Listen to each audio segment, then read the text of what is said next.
Nous serons avec l'avocat de celle qui a témoigné hier à la barre, Zari Siboni. Elle était la caissière de l'Hyper Cacher. Elle avait 23 ans au moment des faits. Elle a témoigné à la barre ce récit effrayant, des vies brisées, tuées, terrorisées parce que juifs et parce que français. C'est ce que leur a expliqué. C'est ce que lui a expliqué à Mehdi Koulibaly. Bonjour maître, Bonjour. Merci d'être avec nous. Élie Corsia, vous êtes donc l'avocat de Zari Siboni. Ce témoignage bouleversant, extrêmement clinique et digne hier de votre cliente. D'abord, comment va-t-elle à l'issue de cette journée où elle a exprimé et raconté? Elle est soulagée. Je crois que s'il y a un mot, elle est soulagée. Elle a fait son devoir, ce qu'elle estimait être son devoir, pour ne pas dire sa mission, parce que c'était extrêmement difficile de venir devant la cour d'assises.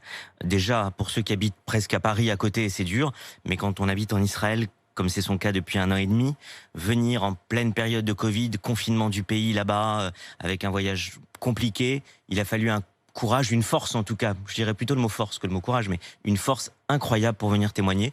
Et comme vous l'avez dit, son récit était très attendu par la cour d'assises, puisqu'elle a vécu les 4 heures, 4 minutes d'horreur dans l'Hyper Cacher face aux terroristes. Ce qui a été frappant aussi hier, c'est non seulement l'abominable récit, effectivement, de ces morts, de ces agonies, de la violence froide d'Mehdi Koulibaly, mais également du dialogue qu'ils ont eu au fond.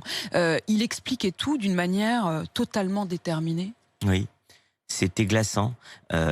Les détails dans le récit de Zari Siboni, c'est quelque chose de très puissant. C'est-à-dire qu'elle raconte, l'audition a duré près d'1 heure en tout, hein. Elle raconte effectivement les dialogues, elle raconte un certain nombre de choses, mais elle se souvient tellement évidemment de chaque moment. On est dans une prise d'otage qui dure plus de 4 heures, et par rapport aux autres actes terroristes qui duraient en général, les scènes terroristes en général, c'est 1 minute, 40 secondes. On a vécu en 2012, on a vécu Port de Montrouge, on a vécu Charlie Hebdo. C'est en général même moins d'1 minute. 1 minute 49 pour Charlie Hebdo, pour reprendre le titre de RIS. Là, effectivement, vous avez raison, dans le dialogue, il faut se rappeler de cette phrase qu'il lui dit à un moment donné. Vous représentez ce que je déteste le plus, vous êtes français et vous êtes juif. Je reprends juste cette phrase, Apolline, ça veut vraiment dire la haine antisémite, mais aussi la haine contre notre pays qu'avait cet homme en exécutant ses victimes.